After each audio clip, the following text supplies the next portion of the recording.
नमस्ते विद्यार्थी मित्रों। क्रांतिकारी शेखर का बचपन पार्ट 1 આપણે જોયું તો કે શેખર છે એ બાળપણમાં જ જે અસહયોગ આંદોલનની શરૂઆત થઈ અને ચારે બાજુ વિદેશી વસ્તુઓનો જે બહિષ્કાર થતો એમાં પોતે પણ ઘરમાં રહેલા વિદેશી કપડાઓ સળગાવી નાખે છે, ગાંધીજી પ્રત્યે અપાર શ્રદ્ધા રાખે છે અને એ અંગ્રેજી ભાષા પ્રત્યે પણ પોતાની નફરત વ્યક્ત કરે છે. ત્યાં સુધી આપણે જોયું. તો હવે આગળ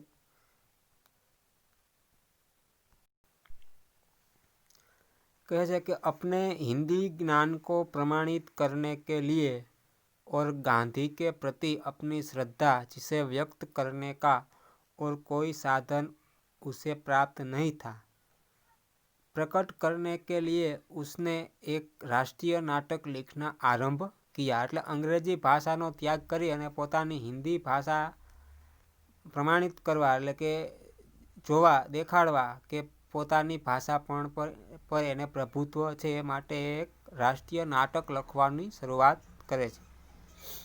जीवन में देखे हुए एकमात्र खेल की स्मृति अभी ताजी थी, इसलिए उसे लिखने में विशेष कठिनाई नहीं हुई. प्रस्तावना तो ज्यों त्यों की त्यों हथियाली, केवल कहीं कहीं कुछ मामूली परिवर्तन करना पड़ा. उसके बाद नाटक आरंभ हुआ. एक स्वाधीन लोकतंत्र भारत का विराट स्वप्न, जिसके राष्ट्रपिता गांधी है और सिद्धि के लिए साधन है. अनरवत कताई और बुनाई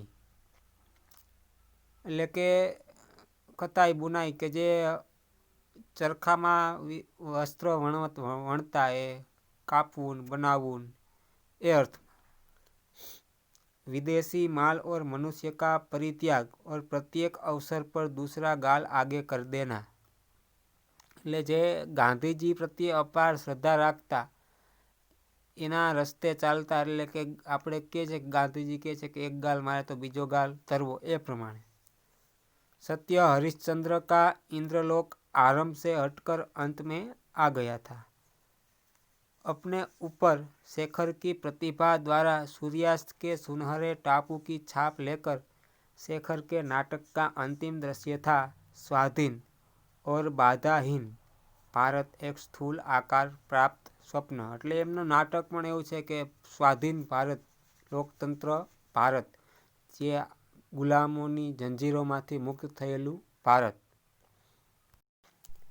હવે આ પેરેગ્રાફમાંથી પણ 2-3 પ્રશ્નો પૂછાઈ શકે. એક તો પ્રશ્ન એ કે शेखर ने राष्ट्रीय नाटक लिखना क्यों प्रारंभ किया. तो એમનો ઉત્તર એ ફકરાની અંદર જ છે. अपने हिंदी ज्ञान को प्रमाणित करने के लिए राष्ट्रीय नाटक लिखना प्रारंभ किया. शेखर के नाटक का विषय क्या था.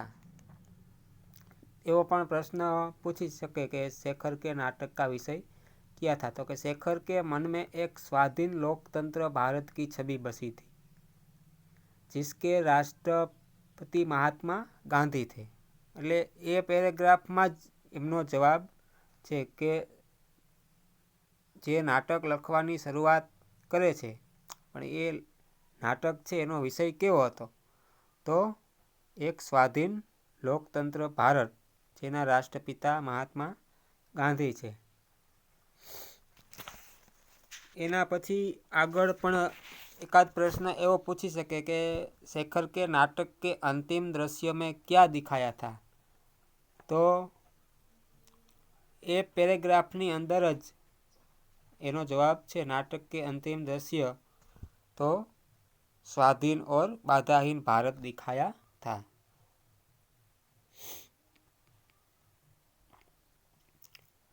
नाटक पूरा हो गया. शेखर ने सुंदर देसी स्याही से उसकी प्रतिलिपि तैयार की. ત્યાં પણ તે વિદેશી પેનનો કાંઈ ઉપયોગ કરતા નથી, પણ દેશી શાહીનો ખડિયાનો ઉપયોગ કરે છે. और उसे अपनी पुस्तकों के नीचे छिपा कर रख दिया. पहले साहित्यिक प्रयत्नों की गति उसे अभी याद थी, इसलिए उसने अपना यह नाटक, यह अमूल्य रत्न किसी को नहीं दिखाया, सरस्वती को भी नहीं। એટલે એમાં કહે છે કે ઉસે પહેલે સાહિત્યિક પ્રયત્નો की ગતિ ઉસે અભી યાદ थी, એટલે કે જે અંગ્રેજો હતા એ એમના વિરુદ્ધ જે લખવામાં આવતું એ કૃતિઓ જપ્ત કરી લેતા. આપણે ગુજરાતીમાં જાણીએ છીએ કે ઝવેરચંદ મેઘાણીનું સિંધુડો ગીત, એ કાવ્ય, એ પ્રત જપ્ત કરી લેવામાં આવેલી હતી. એટલે જે અંગ્રેજોને વિરુદ્ધમાં લખેલું હોય અને દેશના યુવાનોને ભડકાવ જેવું લાગે, ભડકાવતા હોય એવું ભાષણ હોય, તો એ કૃતિઓ જપ્ત કરી લેવામાં આવતી. એટલે ચંદ્રશેખરને આ લખેલું નાટક કોઈને બતાવતા નથી, સરસ્વતી કોપી નહીં. એટલે કે લખ્યા પછી જે સરસ્વતી વિદ્યાની દેવીની આગળ મૂકવામાં આવે તો ત્યાં પણ એ મૂકતા નથી. और हर समय जब जहाँ वह जाता उसके मन में एक ध्वनि गुंजा करती, मैं शेखर हूँ, एक अपूर्व नाटक का लेखक चंद्रशेखर, और मैंने अकेले ही बिना किसी की सहायता के अपने हाथों से उसका निर्माण किया है, स्वाधीन बाधाहीन भारत के उस चित्र का मैंने. એટલે એ પોતાની જ જાતને ગૌરવ અપાવતા, કારણ કે એક મોટા લેખક તરીકે.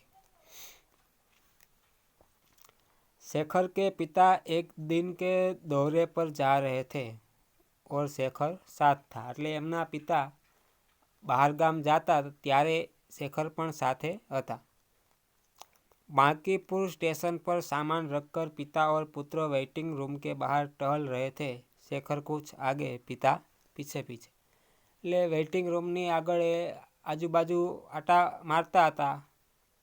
पास से एक लड़का आया और शेखर की और उन्मुख होकर अंग्रेजी में बोला, तुम्हारा नाम क्या है?